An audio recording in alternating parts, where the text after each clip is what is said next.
The season of Lent is meant to be a soul-searching period of self-denial in the Christian tradition, but this one has hit us harder than usual. As one meme I saw on Facebook put it, "I didn't intend to give up this much for Lent." Or as another so eloquently stated it, "This is the lentiest Lent I have ever lented." This year we gave up a lot more than chocolate or social media.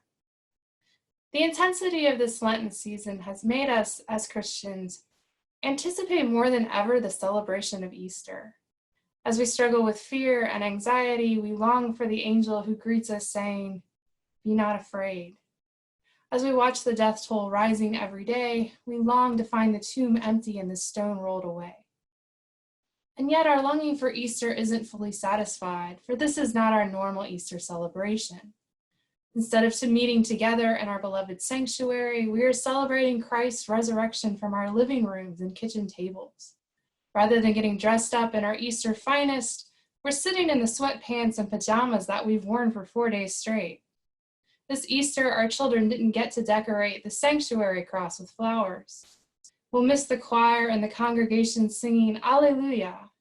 And we'll miss our habit of lingering in the aisles during the passing of the peace until Maxine has to nudge us on the organ to return to our seats. This Easter is not normal. From the perspective of understanding the Easter story, that might be a good thing.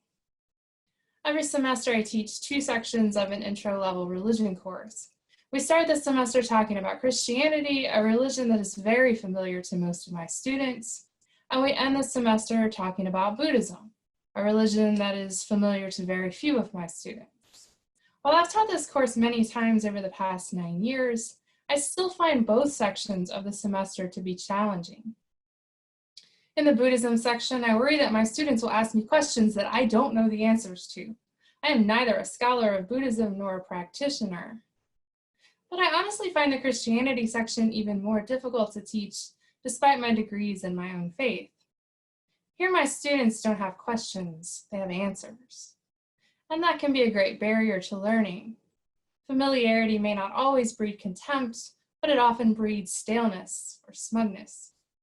It's hard to hear the same story over and over again and find fresh meaning or consider new ways of interpretation. In cases of overfamiliarity, we often need disruptions, things that puzzle us or disturb us, in order to reach new levels of understanding.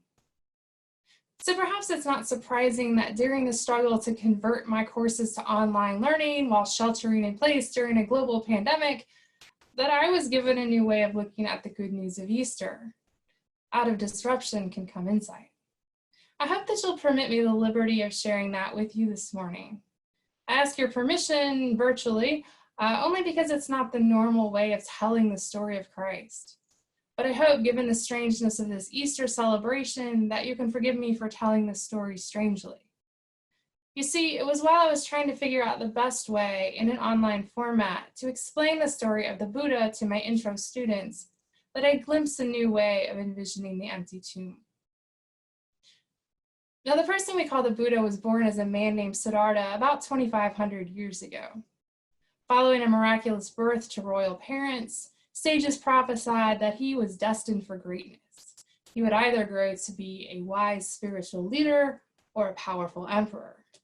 What would be the highest priority of his life, goodness or power, wisdom or wealth?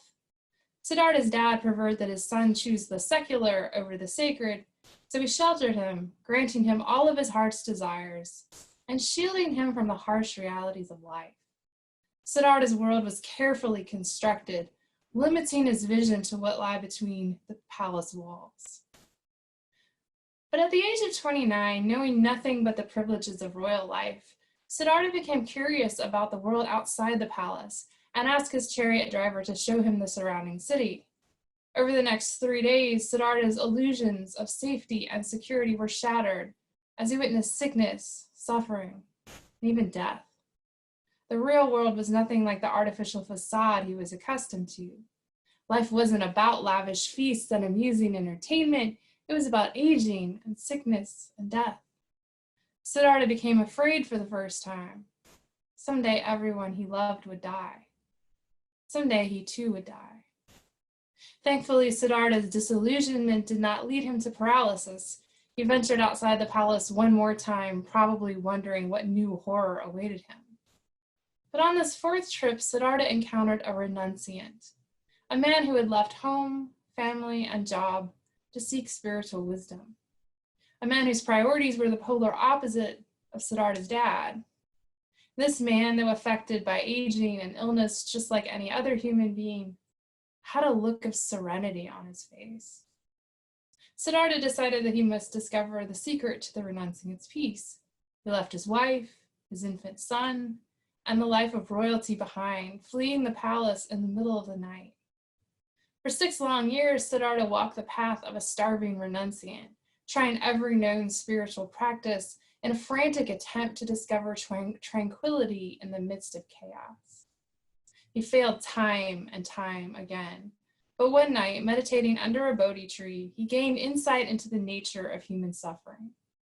He saw clearly its pervasiveness, its causes, and the way it might be solved. He had reached enlightenment and had become the Buddha.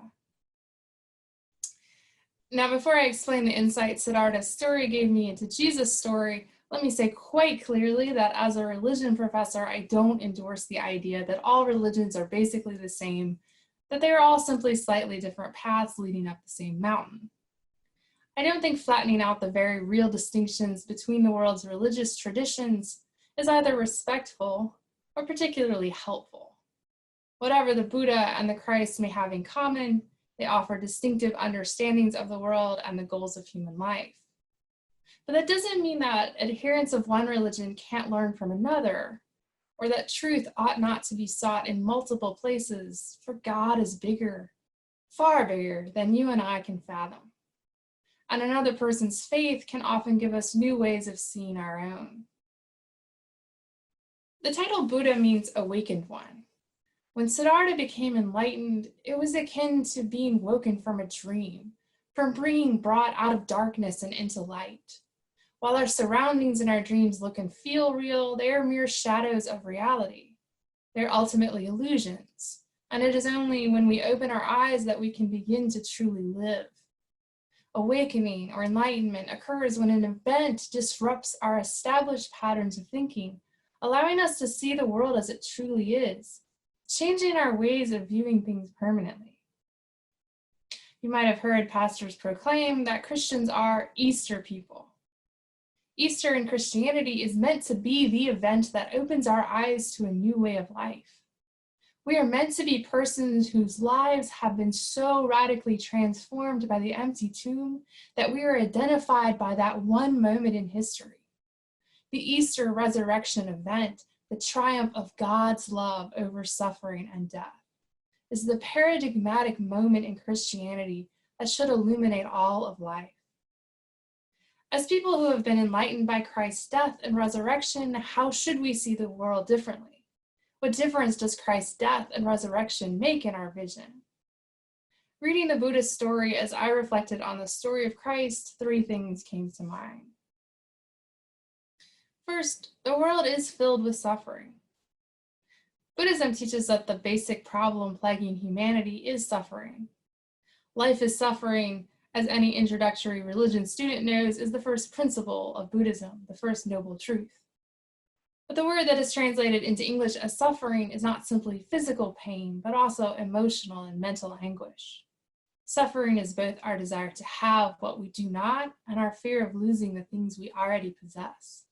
Suffering encompasses our longings and our fears, our anxieties, and our dissatisfactions. The Bible chronicles the reality of human suffering, laying bare its ugliness, the oppression of slavery, the pain of infertility, the terror of war, and the cruelty of patriarchy.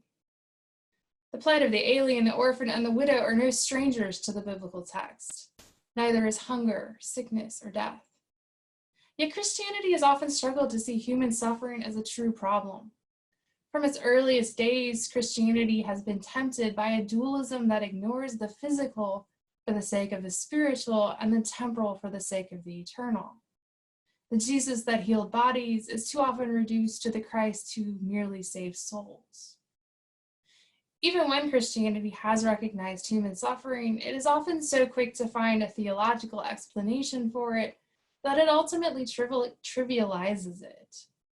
This disease is a punishment for human sin. That child's death is part of God's greater plan for the world.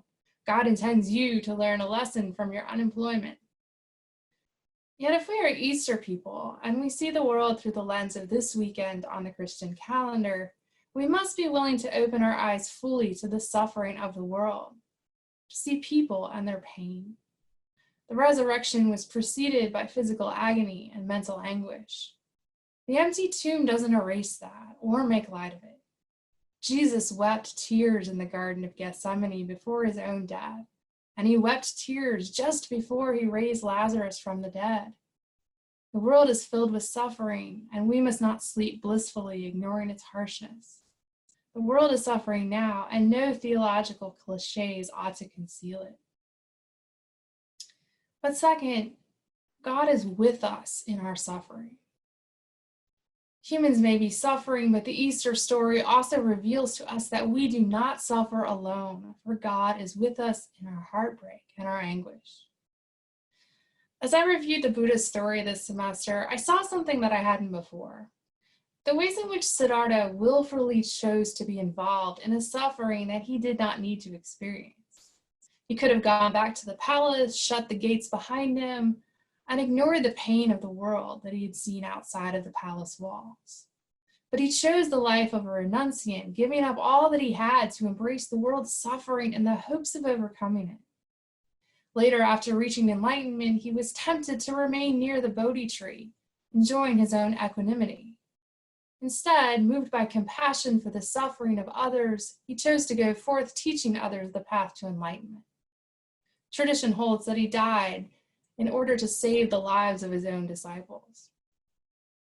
Jesus Christ is Emmanuel, God with us, a God who does not ignore our own suffering but embodies it, a God who chooses to let go of the privileges of divinity for the sake of humanity, knowing full well what that will cost. A God who gives up the glory of the heavens to become a lowly servant upon the earth. A God who suffers with us and for us, even unto death on a cross. Even after the victory over the grave, Christ returned to his beloved disciples, not abandoning them to despair or fear. When at last he left them, he promised to send his Spirit to be with them always. And he taught us that we may always see God within our neighbor. God is with us, not even in our suffering, but perhaps especially in our suffering. Finally, God, Christ's victory empowers us to be able to share in the suffering of others. In the Theravada branch of Buddhism, the ideal human figure is the Bodhisattva.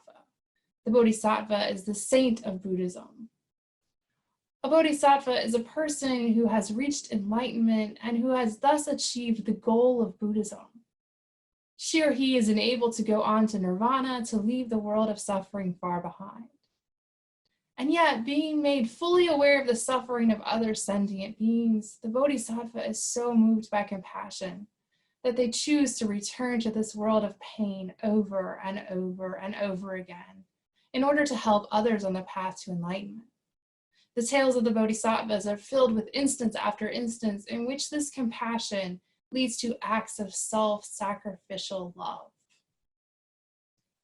Writing in the 4th century, Christian theologian Athanasius of Alexandria argued that the most convincing proof of Christ's resurrection was the way that it transformed ordinary people, even, he noted, women and children, into Christians who no longer feared death.